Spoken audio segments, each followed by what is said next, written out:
Hello everyone, এই দেখো আমরা রেডি হয়ে গেছি। আজকে যাব দক্ষিণগ্রাম কৈলাসপতির আশ্রমে পুজো দেওয়ার জন্য। আর ওখানে ভোগের আয়োজন আছে, ভোগ খেয়ে তারপরে বাড়ি আসবো। এই দেখো আমাদের কত ছোট ছোট কুকুরের বাচ্চা আছে, দেখো একদম গোলু গোলু।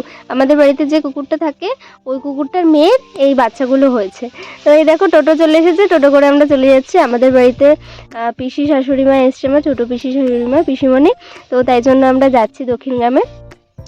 তো এই দেখো সব ধান টান কাটা হয়ে গেছে, তো এখন শীতের মরশুম, সব জায়গায় পিকনিক করছে সবাই। তো এই দেখো আমরা চলেও আসলাম। এই দেখো এটা বট গাছের নিচে কালী ঠাকুর আছে। তো কালী ঠাকুরের পুজো দেবো, ব্রাহ্মণ আসবে ঠাকুরমশাই, তারপরে পুজোটা হবে। তো এই দেখো এত সুন্দর উৎসবে আসি তো তখন দেখানো যায় না, প্রচণ্ড লোকজন থাকে, ভিড় থাকে। এখন ফাঁকা আছে, এই দেখো ঘাট করা আছে, কি সুন্দর, মনটা একদম শান্ত হয়ে যায় আসলে। এত সুন্দর মন্দিরগুলো। উমা গোস্বামী আছে, বলহরি মা আছে, সরলা মা আছে। কৈলাসপতির আশ্রম এটা। অনেক দূর দূর থেকেও লোকজন আসে, এই আশ্রমের অনেক ভক্ত আছে, সব আসে আশ্রমে। যখন উৎসব হয় কিছুদিন পরেই 16ই মাঘ আমাদের মেলা শুরু হয়ে যাবে। তো এই দেখো বটগাছে অনেক টিয়া পাখি থাকে। মনা বলছিল যে একটা টিয়া পাখি যদি নিচে আসতো তাহলে আমরা নিয়ে যেতাম বাড়িতে। তো এই দেখো এটা হচ্ছে বলহরি বাবা, আর একদিকে আছে শ্রী শ্রী সরলা মা। অনেক ঠাকুর আছে। তো এই দেখো তাই পিসিমা নমস্কার করছিল। এই দেখো ব্রাহ্মণ চলে এসেছে ঠাকুরমশাই। তো দিদি ফলগুলো কেটে দিচ্ছে, ফলগুলো কেটে তারপরে পুজো করা হবে। তো এই দেখো এখানে আমাদের মৎস্য হয় যখন, তখন তো খিচুড়ি রান্না হয়।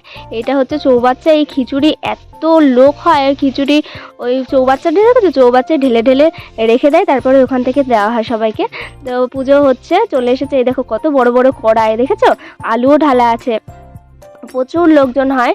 আমরা তো এমনি সময় আসিনি ভোগ খাওয়ার জন্য, তাই জন্য আসলাম, আসা হয়নি আমি প্রথম আসলাম আজকে।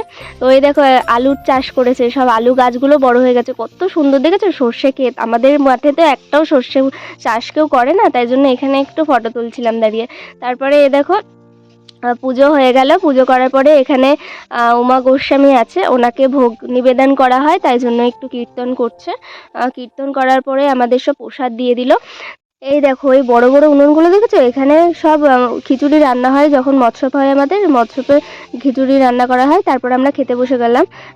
খাওয়া অনেক কিছু ভোগ দিয়েছিল, তারপর আমরা বাড়ি চলে আসলাম। তো আমার মিনি ব্লগটা কেমন লাগলো অবশ্যই জানিও। সবাইকে টাটা, দেখা হচ্ছে নেক্সট ভিডিও।